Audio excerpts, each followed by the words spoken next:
Вот так мы сидим с костерком на фоне заката. Хорошо. Сейчас я немножко отодвину. Какой красивый закат. Да.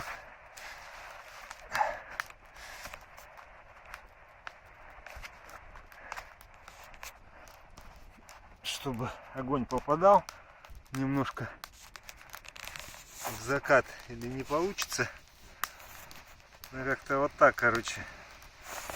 Ну да, огонь не попадает в закат явно.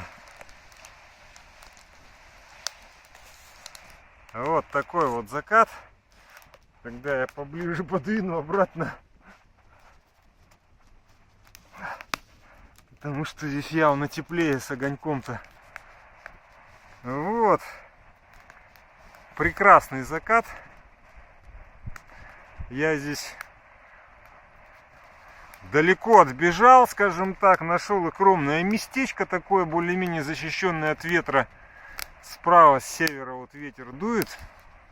И вот разжег костерок с выложенными этими кирпичами. Нашел местечко.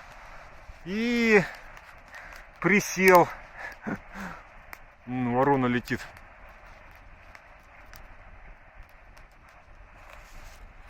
Вот. Да, вот такой вот красивый закат в самом-то деле. Прям. Вот это красота, слушайте. Стоило сюда прибежать. И такой закат посмотреть, конечно же, потому что и с деревьями вообще красота. И он там садится в деревьях. Я уже нашел 2 клеща в самом-то деле. Поэтому как-то вот так. Ну, я хочу продолжить свою теорию. Я вот высказал нашему вот, теоретическому историку, скажем так, как сказать-то, как недостаток, как я считаю, это то, что он не учитывает фактор избирателя. Я бы его вот так вот назвал. Он там сразу что-то начал переформулировать и мне какие-то задавать суждения, которые, вообще говоря, я какие-то более упрощенные, редуцированные суждения, скажем так. Потому что я, например, говорю именно про избирателя, про массовое так называемое сознание, которое с одной стороны трудно пощупать и больше как метафора, с другой стороны явно есть какие-то общественные настроения, общественные стереотипы, общественные идеи, которые вот владеют умами, и это очень хорошо заметно. Вот под ними можно общественное сознание как-то вот так вот и понимать. Вот, потому что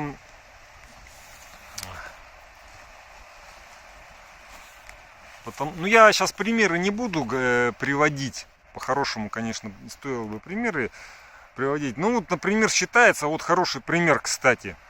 Считается, что в СССР вот много использовали бесплатно людей. Есть ярлык рабский труд, который частенько используется в самом-то деле. Я уже прям пару-тройку раз его слышал. Вот что-то парень шел и пошел обратно. До меня дошел. Немножко странно. Ну, в общем, фишка в том, что вот снова выползла вчера вот эта вот вещь, что людей использовали там что-то во время войны, что там было понятие такое, как какие-то трудодни, что-то такое. И это, по сути, бесплатная работа, что-то такое, короче.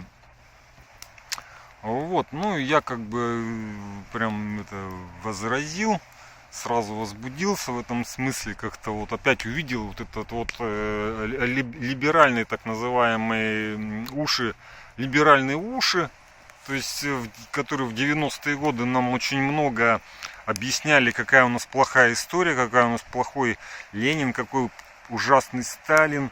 И вообще вся наша социалистическая история — это ужас сплошной. Одни там человека ненавидящие коммунисты и все. Но на самом-то деле реальная история-то не такая, в самом-то деле. Потому что... Вон там еще, кстати, тоже красиво. Потому что и вот этот историк такой возразил: нет, трудодни это была не бесплатная работа. Ну и, короче, там такой, ну да, то есть, и на каких-то примерах он объяснил, что на Западе тоже, вот в странах, которые там с войной были как-то страдали и связаны были, там тоже люди трудились, как сказать-то, тоже, скажем так, очень дешевым трудом. То есть везде тяжело было. И то есть, как бы, ну вот, а стереотип-то этот есть, что рабский труд, коммунисты заставляли работать и так далее. Но здесь такая вот работа идет с ярлыками, с идеологическими, в том смысле, что я уже вот про это говорил в дискуссиях, что пытался как-то просто объяснять, что вот этот стереотип, он в чем его ошибочность? В том, что Советский Союз существовал довольно-таки большое время, длительное время. Там прошло за это время несколько эпох.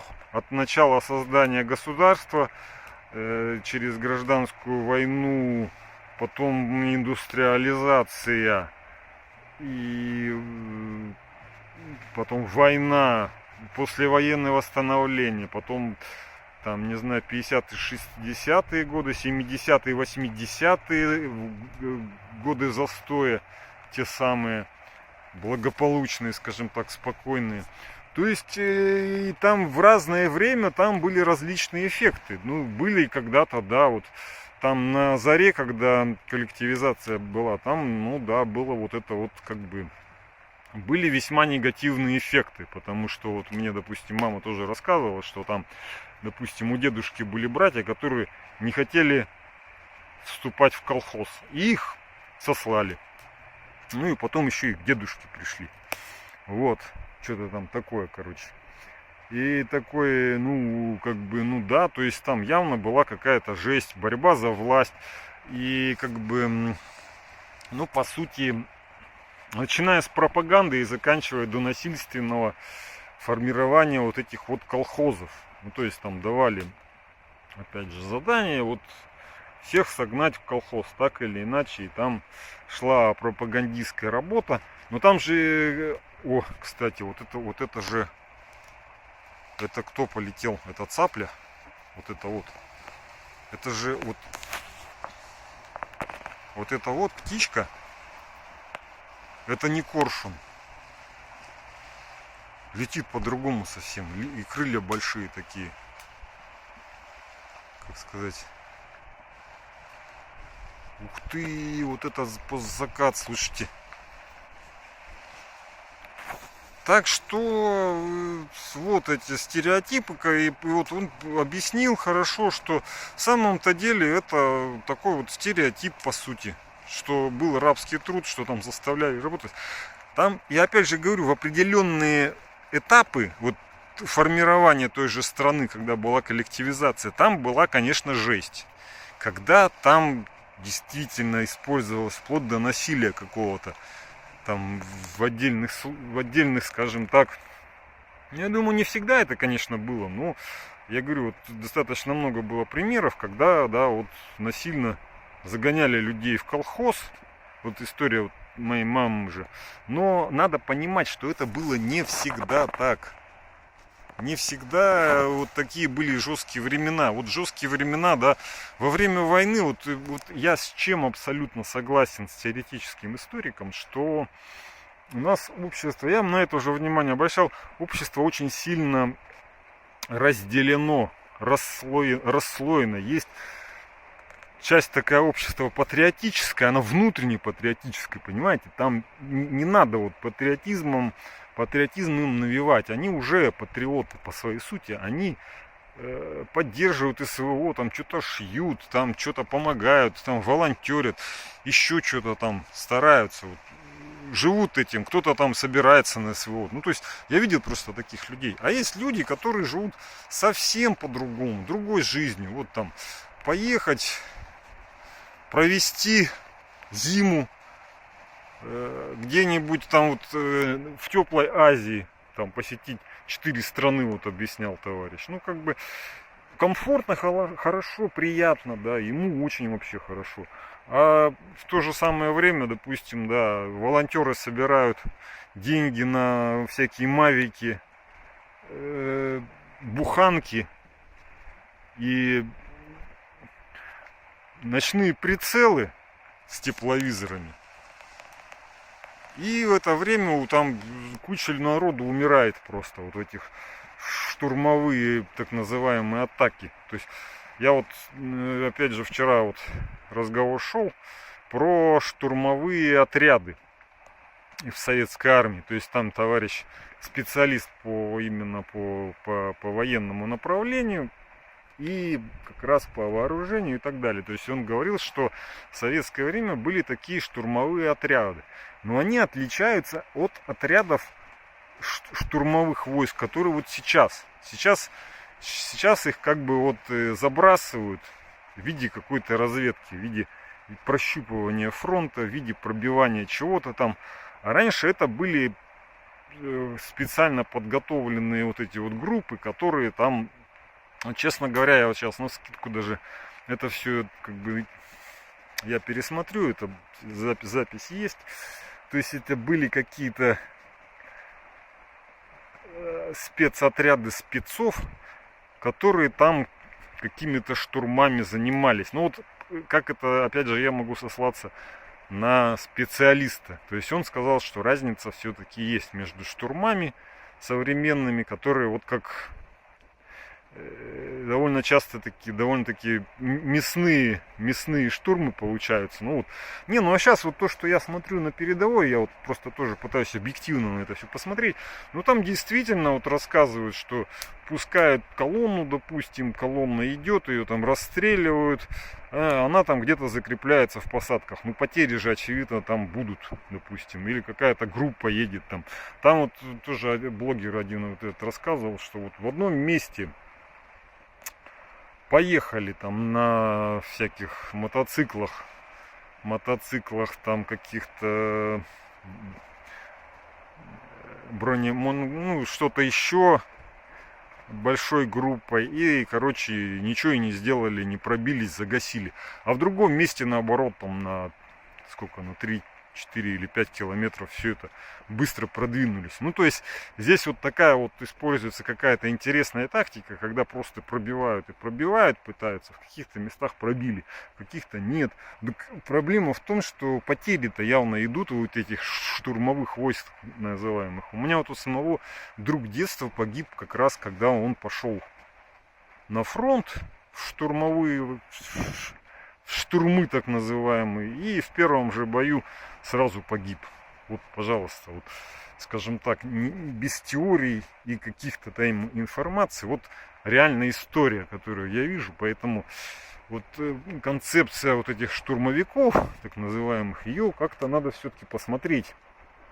То есть, как бы, насколько я понимаю, вот человек, как эксперт и специалист, ее не одобрил современную, что там.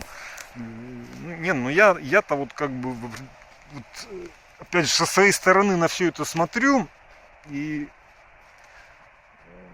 опять же опираясь на его мнение, я могу с этим, наверное, согласиться, потому что да, потому что я говорю, что вот смотрю, что рассказывают те же самые военблогеры.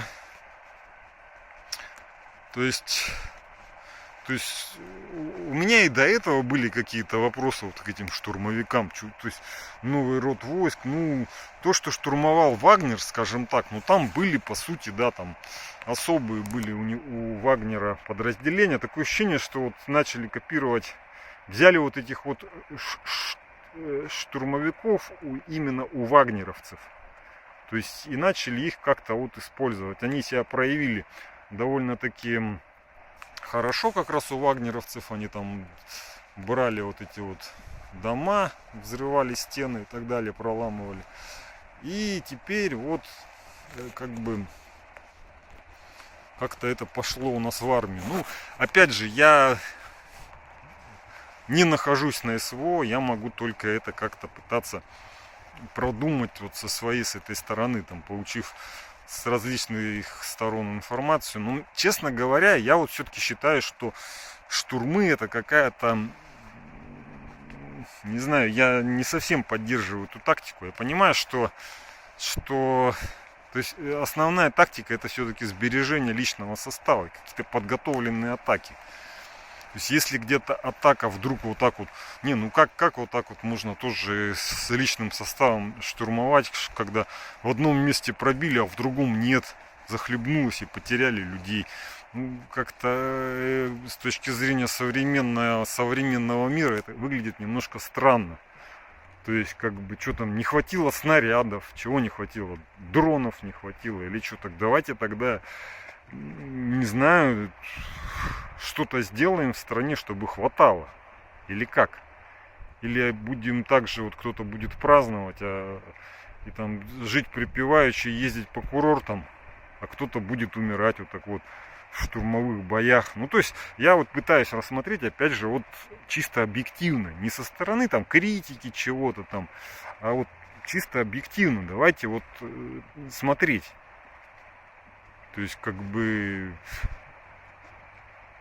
победа, патриотизм это хорошо, но вот так вот ради патриотизма пускать народ на мясо, скажем так, по-моему, это очень негативно и неправильно, как минимум, потому что,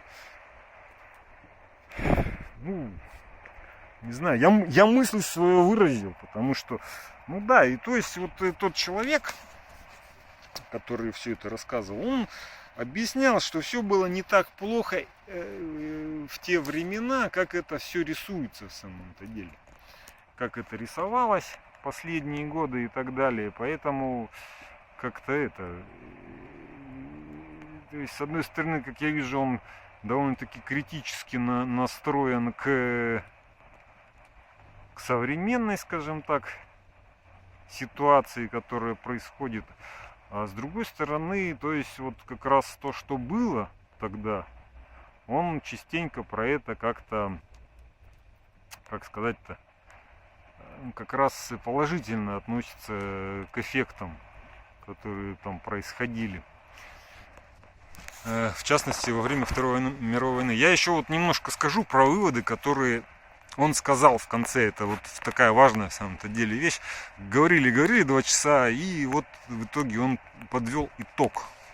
Итог был такой, он интересный, и он, скажем так, не признан, как бы его про это, как бы, в общественном сознании, том самом, про которое я говорил недавно, этих выводов я не замечал, скажем так. Вот, то есть один такой вот вывод, который я запомнил, это то, что, ну там, по-моему, 2 таких основных вывода было, что первая причина, такая главная победы СССР над гитлеровской Германией, это в том, что СССР оказалась готова за счет вот этой вот быстрой индустриализации, так называемой, ну или как там это называлось-то, ну то есть, что там огромное количество предприятий было введено в работу именно до войны. То есть он там показывал по годам, там какие предприятия вводились. Ну, статистика, конечно же, есть это вся. То есть она, понятно, это, как сказать, в то времена уже статистика существовала, документация и так далее. Поэтому не верить этой информации, как бы, ну, смысла нету. Вот. Ой, смотрю, он там птица что-то ловит. Ага, не поймала. Не поймала. Коршун. Вот, поэтому первое, это вот эта вот индустриализация. Большая, скажем так, большое продвижение, индустриализация страны. При этом всем промышленность делалась, индустриализация шла так, чтобы предприятия могли достаточно легко переходить на обслуживание фронта. То есть там вот он прям приводил примеры, я и приводил там на определенных статистических вещах, там, например, оказывалось, что выпуск стали в Германии был там, наверное, более чем в 2 раза выпущено стали в Германии больше, а танков выпущено почему-то оказалось больше в СССР. Ну так вот он общую статистику подводил, и он объяснял это как раз тем, что ну то есть вывод был такой, что если брать ВПК, то ВПК Германии был больше. Но если учесть тот факт, что в СССР весь промышленный комплекс был заточен под, скажем так, двойное назначение, то и весь промышленный комплекс можно отнести к ВПК. И он явно показывал прямо на картинке, что он больше графически, квадрат получался больше, заведомо больше, чем немецкий. Ну, соответственно, и танков больше произвели в СССР, чем в Германии и так далее. И самолетов там тысячами их производили, в самом-то деле. Про снаряды я уж не говорю. Поэтому это первый был фактор победы. И, конечно же, надо отметить, что заслуга в этом именно руководство страны. Что так не любят либералы говорить, что там Сталин что-то хорошее сделал. Второе, это было именно политические игры. Ну, это я уже их называю политические игры. А там объяснялось, что там, допустим, был за счет вот этого Брестского пакта Молотова-Риббентропа, потом договор о ненападении с Германией был заключен. И за счет этого шло такое объяснение, что, что, скажем так, была убрана опасность нападения Японии, потому что она посмотрела на все эти движения. У них тоже там был договор с Японией между Германией, Италией и Японией. Но, как я понял из его заключения, что благодаря вот политическим вот этим движениям с Германией там различные страны заключали различные договоры. Он прям показывал. И вот этот вот Риббентроп, он там прям заключал несколько интересных договоров, в том числе с Молотовым. А до Молотова еще там были договоры там что-то с Польшей, еще с кем-то он там заключал. Поэтому вот.